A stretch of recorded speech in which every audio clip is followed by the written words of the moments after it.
He is wrong because we are habitual to living the substandard life. He is wrong because his second defense line is so weak. He is wrong because he don't know what he is selling. I mean the product features. Sometimes he looks like he is a brand ambassador of Mian He not teaching us to be become like we don't need revenge.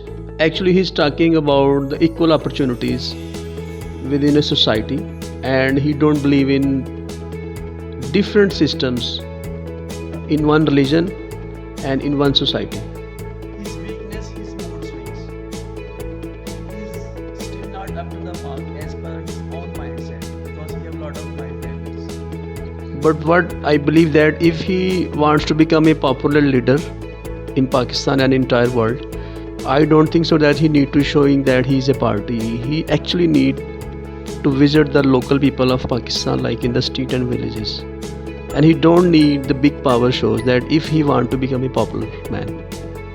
He wants us to realize that how important we are actually. Thank you very much to listen me and please do subscribe. Jazakallah.